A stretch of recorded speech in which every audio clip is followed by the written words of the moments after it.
Hey, this is Rick Redding, the host of the Rusty Satellite Show, where you'll find the most interesting people in the Ville. And this episode is a special one.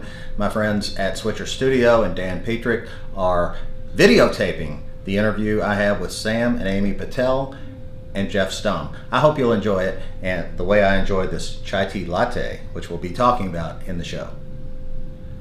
All right, and welcome to the Rusty Satellite Show. We're here at the Mightily Studios in downtown Louisville. I have some special guests today.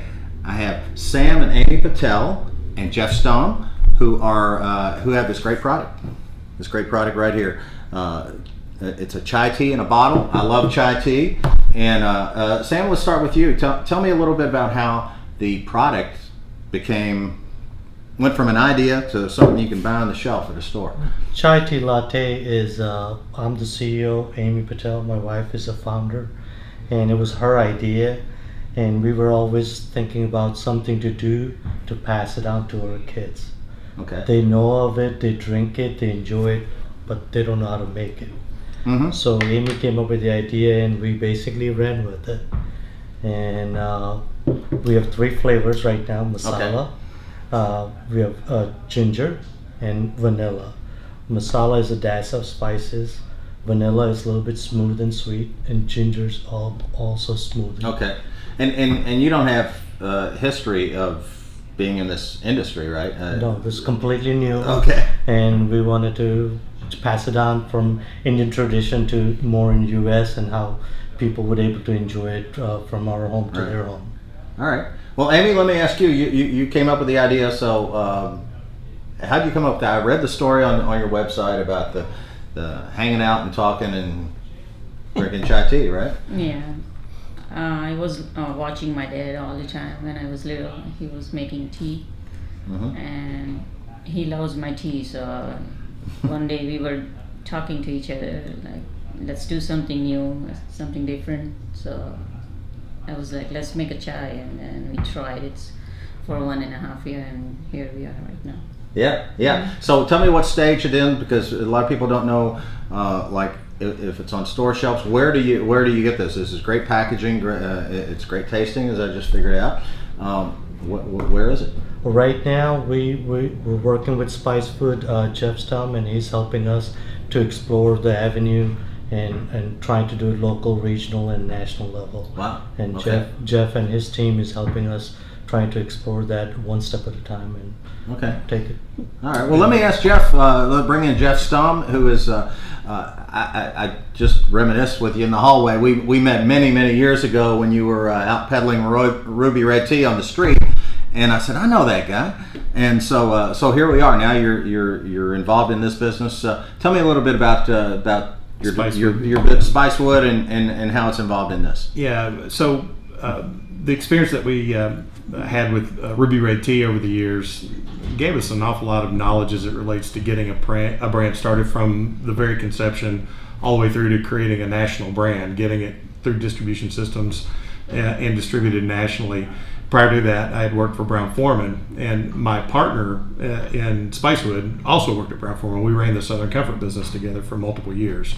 So 1.5 years ago, we formed Spicewood Consulting, Spicewood Branding, and Sam was our first non-alcoholic client. And he, just through common interest and common knowledge of folks here in town, through GLI in particular, and a common knowledge of Lisa Siebert specifically, we were put together. So we got involved with Sam almost from the start of the branding exercise. Okay. And worked with a company called KYK to help create the brand name with, big influence from Sam and Amy. Worked through that process, then worked through the label creation process with Mightily. Found co-packers in Chicago that could do dairy. There are no local dairy co-packers that would take on small projects like this. About 8 months later, finally got something in the bottle, and now my company, Spicewood Branding, also runs a small distributorship. And just this week, we started landing the product in stores. I personally put the product on shelves in Value Market yesterday, and in Lucky's as well. So it's kind of the usual suspect people that support local brands that will be carrying it. The Lots of Pasta, the Value Markets of Louisville, Rainbow Blossom.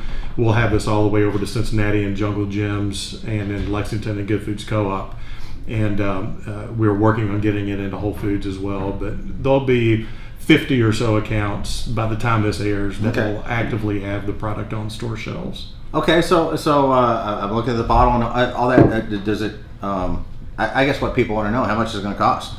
Yeah, so the fair market. I know you go to like Honey Brothers and get a chai. It's like $5, right? Well, so maybe we need to take a price increase. But we line priced this exactly going after the Starbucks dairy-based products, the Frappuccinos and things like that. So on the very high side, the $3.69 is where you'll find it. Some of the introductory pricing could be as low as $2.99, but it's a 15.7 ounce bottle at approximately $3.49, which is exactly where Starbucks is in that exact same size. Okay. Now, Jeff, I know you've been in like the beverage industry for a long time, but Sam and Amy, this is kind of a new business venture. What made you choose, this avenue? It's something unique, but it's actually touched us to home, back home in India. Mm-hmm. We've been here in U.S. for 28 years. Okay. And this is our new home, but at the same time, I think people are very open-minded to try different things and trying different flavors. So this was a unique opportunity for us to bring it and explore that avenue.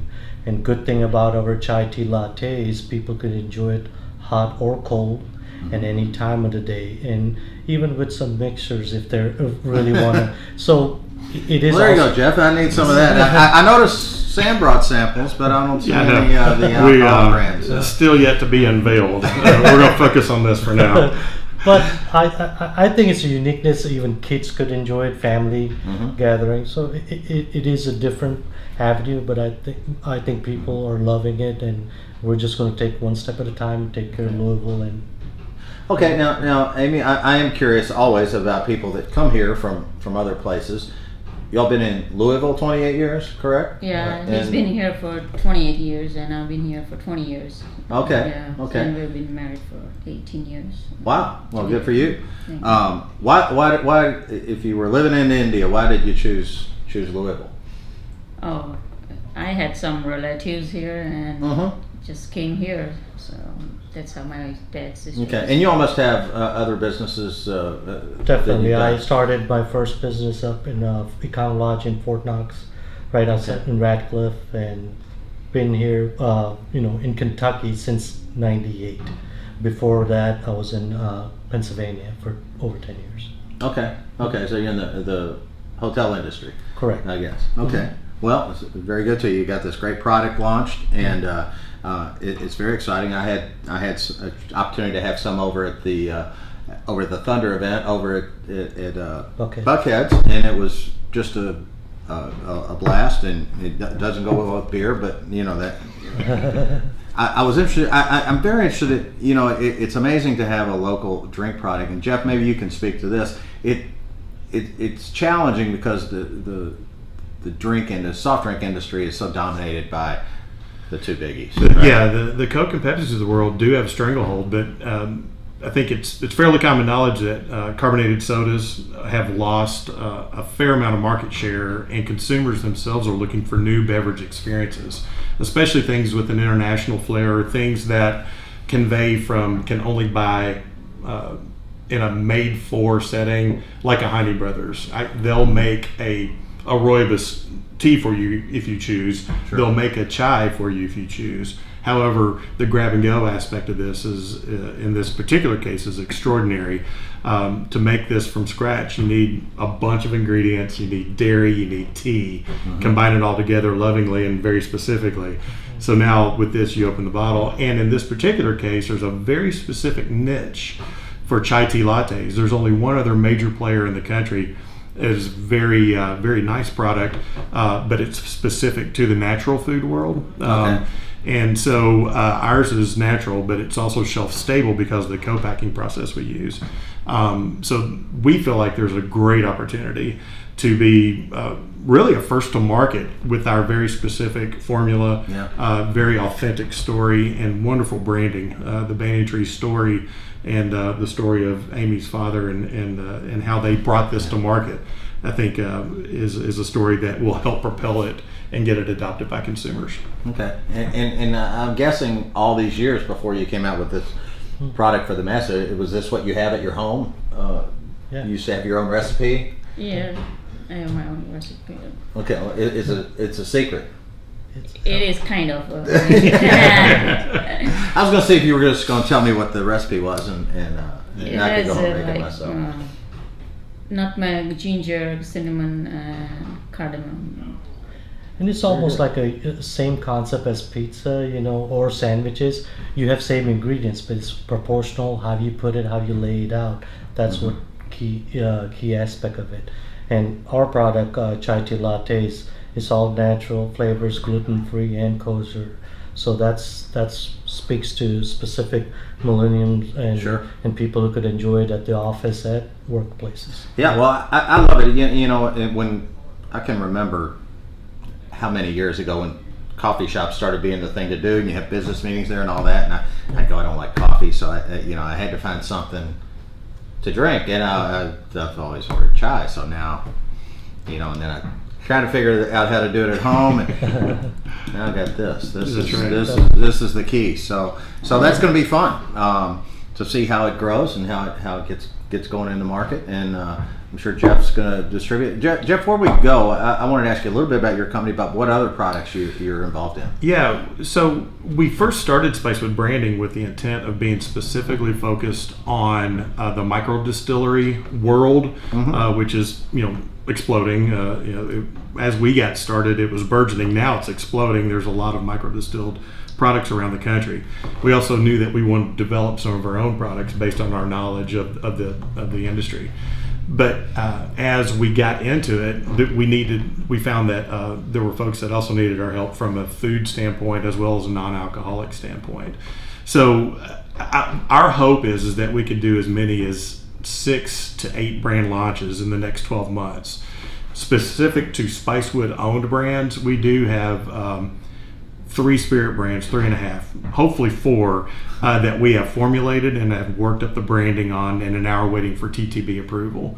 So to go along with our brokerage portfolio of spirits, we'll have 4 brands that we actually own to do very much the same, to get out locally here and then regionally, and then try to build it out. And we feel like we've got the skill set to do that for both the non-alcoholic beverages as well as the spirit items. All right. So we're doing a lot of work and having an awful lot of fun. This is the fun stage. The brand management stage is where the work becomes serious. Yeah, well, it all seems like a lot of fun. I wish you guys all the best of luck. I hope to have this regularly in my fridge, and it's really good. I'm not just saying that. So I really enjoy it.